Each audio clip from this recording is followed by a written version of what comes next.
अमृतलाल नागर, साहित्यिक परिचय। अमृतलाल नागर का जन्म 17 अगस्त 1916 ही को हुआ। उनके पिता राजाराम नागर मध्यमवर्गीय परिवार के व्यक्ति थे। सन 1935 में उनका निधन हो गया। उस समय अमृतलाल नागर मात्र 19 वर्ष के थे। परिवार का दायित्व उन्हें लेना पड़ा।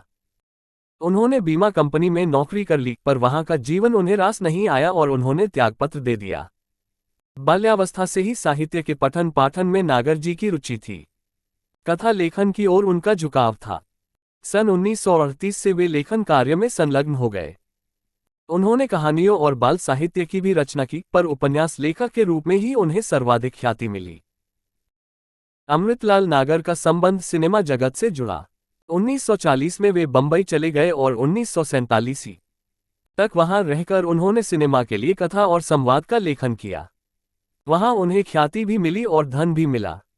1947 में वे लखनऊ आ गए और अपने निवास पर रहते हुए लेखन में संलग्न हो गए।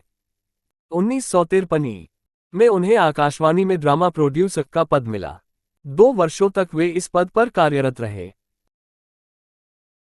अमृतलाल नागर को कथा लेखक के रूप में तो प्रसिद्धि मिली ही, चकल्लस शीर्षक हास्य रस की पत्रिका के संपादक के रूप में भी उन्हें ख्याति मिली।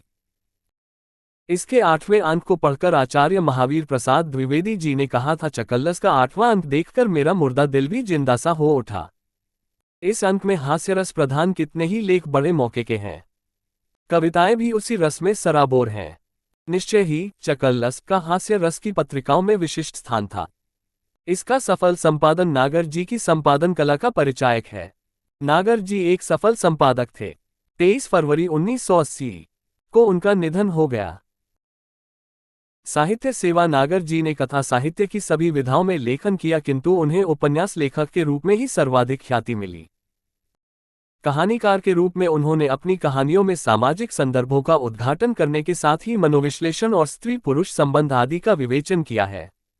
नागर जी को यशपाल मंडल के कहानीकार के रूप में विशेष प्रसिद्धि मिली। इसी से उन्हें यशपाल मंडल का कहानीकार माना जाता है।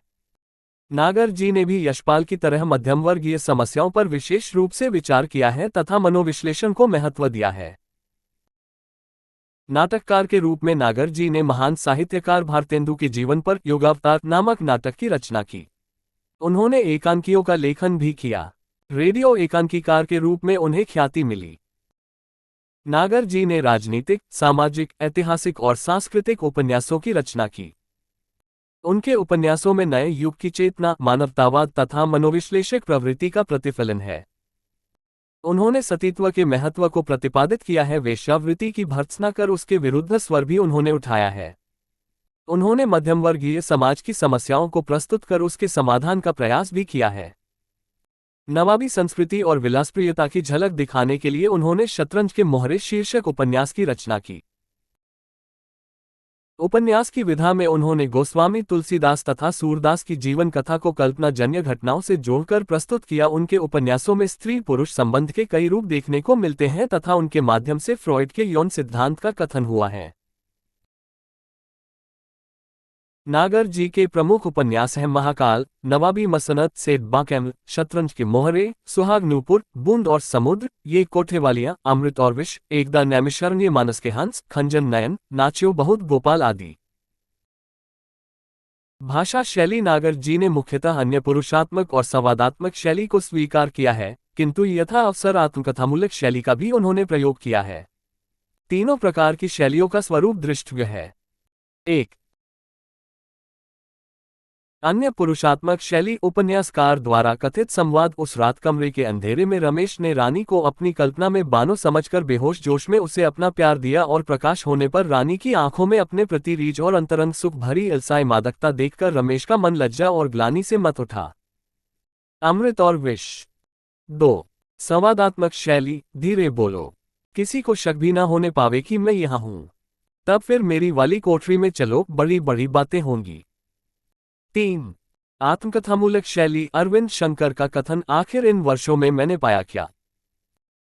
देने के नाम पर छोटी बड़ी 38 किताबें हैं। पहले भावों के उछाले में लिखी थी, फिर नाम की महत्वाकांक्षा में, बाद में अपने परिवार के भरण पोषण की समस्या हल करने के लिए। मुझे फुर्सत ही कहाँ मिली जो अपने से उबरकर दूसरों के लिए सोचता। अमृत और विष। अमृत और विष शीर्षक उपन्यास से ही लेखक नागर जी की लेखन शैली के 3 रूप प्रस्तुत किए गए हैं। इससे स्पष्ट है कि वे यथा संदर्भ शैली का प्रयोग करने में अत्यंत कुशल थे। नागर जी ने अपनी रचनाएं खड़ी बोली हिंदी में की हैं। उन्होंने सर्वत्र व्यवहारिक प्रचलित भाषा का प्रयोग किया है। उनकी भाषा में सभी प्रकार के शब्दों तत्सम तद्भव आंचलिक और विदेशी का प्रयोग देखने को मिलता है। यथावसर नागर जी ने मुहावरों और लोकोक्तियों को भी स्वीकार किया है। भाषा प्रयोग में नागर जी सरल, सहज और संदर्भोचित भाषा के पक्षधर थे। भाषा के किसी विशिष्ट रूप के आग्रही वे नहीं थे। उनकी एक ही पुस्तक अमृत और विष में प्रयुक्त भाषा के विविध रूप भाषा पर उनकी जबरदस्त पकड़ की सूचना देते हैं। उनकी भाषा में स्वाभाविक प्रवाह है और अर्थ बोध की सहज शक्ति है।